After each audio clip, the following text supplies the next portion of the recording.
Hi, this is Erin from Blossy Bee. Welcome to my channel. The plan for this video is to use more moulds from the September Resin Moulds box, formerly Resin Moulds Express, package of goodies. If you haven't yet watched part 1, where I open and unpack the Daydream Shores box, I would strongly recommend you do so before watching this one. I try something new in this that I never thought I'd do. I get very messy, but I have a lot of fun, and I hope you enjoy it and have as much fun watching it as I did making these beautiful pieces. This is the September 2025 box, Daydream Shores, and look at everything that's in it. Resin Moulds box curate these amazing collections of moulds and accessories each month, and you can buy them either as a one-off or you can get them on a subscription basis, and it has sparked so much joy and creativity in me, and I just love it. Look at all of the moulds that we unpacked from the box, and so far I've only made the Perpetual Calendar and the little crab. So we've got so many amazing moulds to work on still, and the first one today is going to be that giant ducky mould up in the top left there.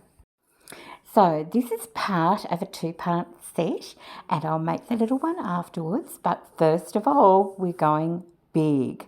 Now I am borrowing a technique that I saw the amazing Steve McDonald use a couple of times, and he has used, he calls it hamster bedding or wood shavings, and mixes it with resin and then gets this amazing result.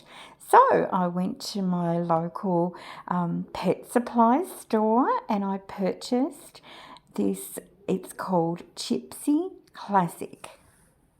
Now, according to the manufacturer, Chipsi is made from dust-free spruce and fir softwood shavings, and it comes to you highly compressed, and it's usually used as a natural organic fibre bedding because it's hygienic, absorbent, it binds odour and is dust-free. So I don't need those features, but I do love the fact that it's very compressed and it fluffs out from the pack when it expands. And so because of this, I've put a plastic bag underneath my workspace here while I'm actually getting the little shavings out, because I don't want to have huge explosion of a mess. I do get a little bit of a mess, but I can tell you I had so much fun. Didn't care. So I've put a little bit of resin into the bottom of the cup. I'm using River Art Deep Pour resin because I really am aware that this type of material could produce and trap bubbles. And I'm going to add in just little bits of the wood shavings as I go, and then I'm sort of using a tamping down motion to get as much of that material soaked in resin as possible. Now I've given my mould a little spritz with alcohol, and I'm now making sure that that coats all of the surfaces, because I want to make sure that as I said, we're minimising the chance of bubbles. And now I'm just tipping in the mixture and tamping it down, making sure I get it into that cute beak and down the sides. Now, I'd originally thought that this would probably reduce the amount of resin I needed, but I did end up using almost exactly the amount that is shown on the flyer for this, which is really interesting. But anyway, I wasn't unhappy at all. I did realise that I probably didn't have quite enough, and so what I decided to do was to start adding in some dry shavings on top, but then spending time tamping those down into the resin as well. So by the time I finished, I was quite confident that everything was absolutely covered in resin.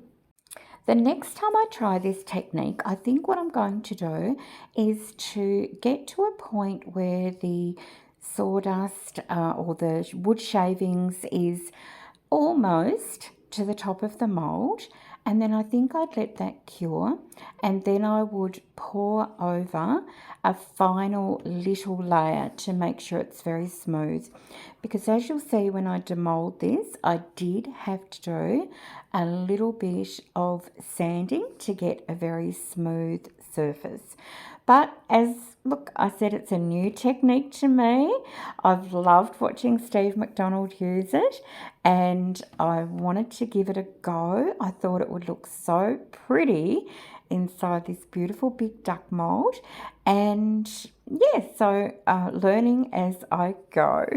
After a quick little clean up, I'm now ready to use the last little bit of resin I had from that project, and I'm going to use this gorgeous mermaid tail mould. Now, the kit came with two beautiful mica powders, a fluorescent green and a fluorescent pink, and I've also found myself a lilac-y purple colour, and I've got a few different glitters here, so I'm going to mix up 3 little pots of resin and see if we can get some mermaid vibes going.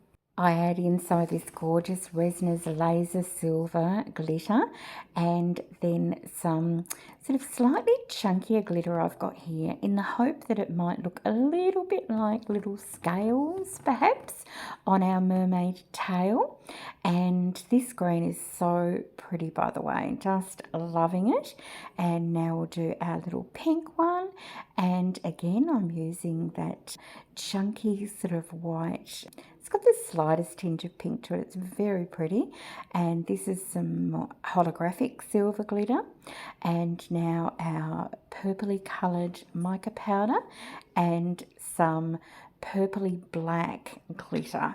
And I'm hoping that these 3 will blend together to make a really, really pretty piece.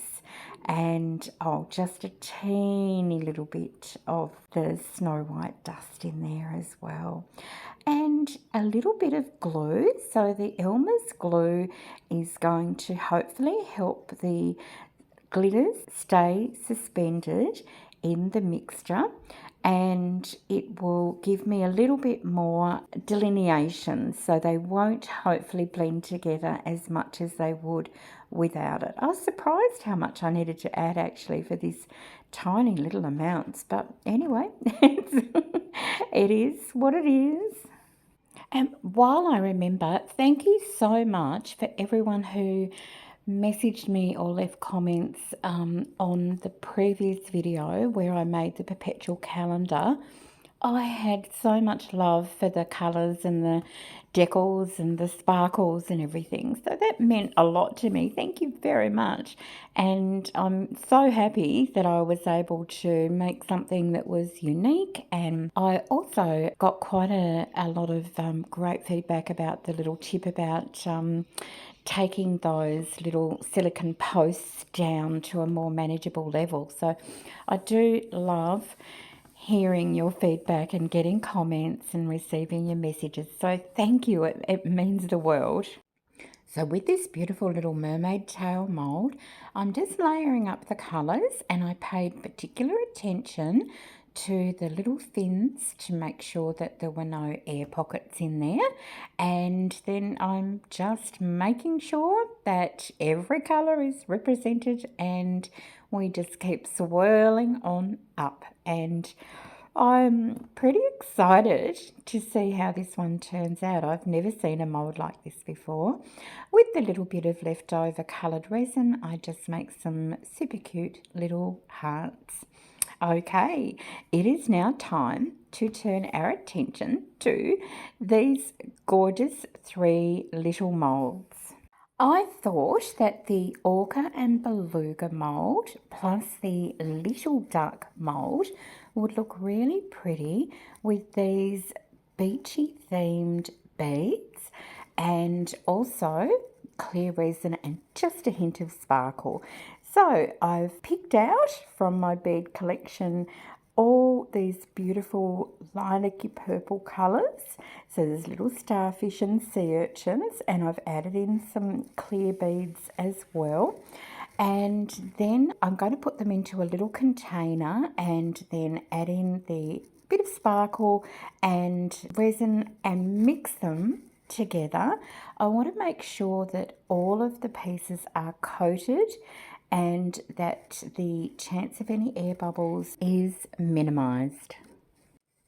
Now for the little duck mould, I'm using the same sort of beads, but I couldn't find any of the little starfish in the yellow colour. So I'm using yellow sea urchins and little yellow and white daisies, and I think they're going to look really pretty.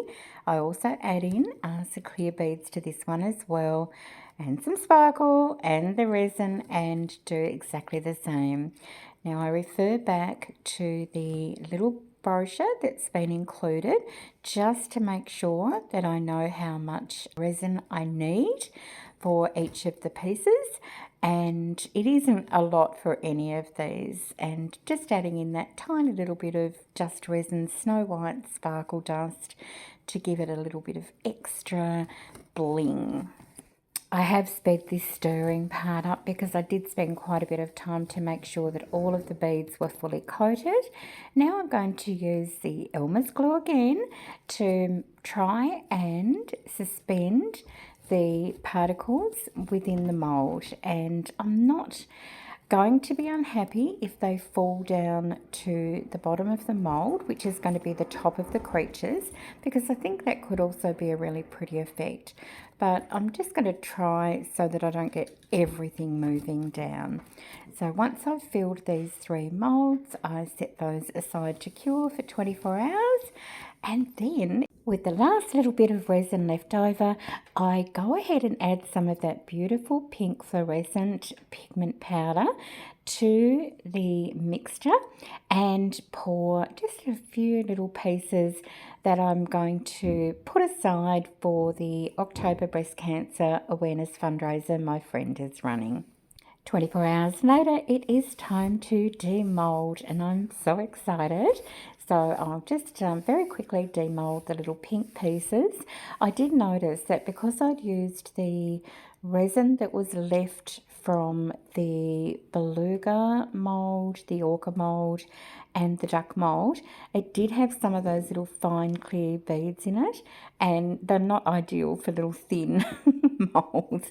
But anyway, they're still pretty, and I'll make some lovely things out of these. On to demoulding the little duck, and it's pretty easy to demould, and I just think it is so adorable. I love the delicate little size, and I think it's come out super pretty with the beads and the little bit of glitter in it as well. On to the smaller of the set of moulds that are referred to as whale moulds, and this is the little beluga, and he is very chonky. He looks like he's very well fed, and that's super cute. And now the orca, and I think I've mentioned in a previous video, orcas are actually dolphins and they are not true whales, but I'm loving him anyway. And again, he's very chonky and obviously also feeding very well. And I just love how these beads and glitter came out. There definitely has been a little bit drift down from the top, and I'm perfectly okay with that.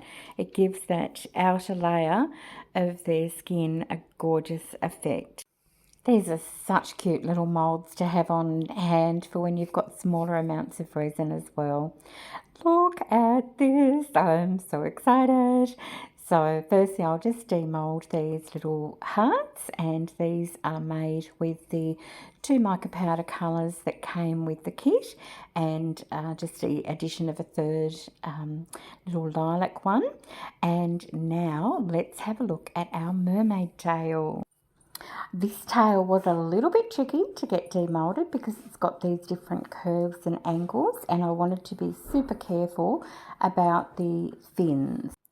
And here we go, and look at this. It is so pretty. I just can think of so many little girls, actually grown women, who would love to have that on their dressing table. It is gorgeous, and I wonder what it'd be like if you actually glued that to a pretty little trinket tray and made it all one piece. That could be interesting. Okay, time for the duck, the large duck. And this is so exciting for me because I've never used this material before, and it's also one of the largest moulds I've ever poured. So I'm quite intrigued to see how it goes. As I mentioned earlier in the video, the bottom part of it is quite sort of scratchy with the uneven wood shavings being able to be felt, but the rest of it is beautiful and glossy and gorgeous. So I do sand this a little bit, but as I said, if I was doing it again, I would just go a couple of mils maybe from the top, let it cure, pour a final little layer of resin, and you wouldn't have any issues at all. I can definitely see why Steve McDonald loves this technique, and thank you again, Steve. Look how gorgeous the little individual pieces of the wood shavings are, and it's given this gorgeous rich honey colour. And oh, he's just very tactile, beautiful, clear, just glossy, all of the good things. So loving this mould. I know it could make lots of things like planters and maybe little soap dishes, all sorts, but I've snavelled it for all my little scrunchies and hair ties in the bathroom, and I could not be happier. I think it looks perfect there. When I published the previous video, I couldn't actually find all of the individual listings, but I found them today. So your options, if you love any or all of these moulds, are you can buy the September box, which is the Daydream Shores, and that is as either a one-time purchase or as a subscription. And remember, have a sneak peek down there and see what the October one is. Spooky fun. The two moulds that I used in the first video are shown here. With the crabs, you get a twin pack, which is pretty cute too. Today's moulds have been the beautiful little duck set. That's the large duck planter and then the mini duck mould, the 3D whale mould set, and the mermaid's tail. The mermaid's tail is also a twin pack. This leaves us with two moulds that I've yet to cast, and I'm so excited to tell you there will now be a part 3, and in that I will be making this elegant leaf tray and the modern geometric little jar. I'm very excited to show you what I do with the jars. Oh, I just let something slip. Jars. Who can stop at one? And you'll find the links to all of these in the description box below, as well as the discount code, which is, of course, Blossy Bee, to get your 10% discount. Thank you again so much to Resin Moulds Box for supporting a small YouTube channel like mine. You have brought so much joy to me, and I have loved getting the feeling of being creative back again. And thank you to everyone watching. I really appreciate you choosing to spend this time with me, and I look forward to reading your comments and any feedback or suggestions you might have. But most of all, I look forward to seeing you in part 3 of this series. Bye for now.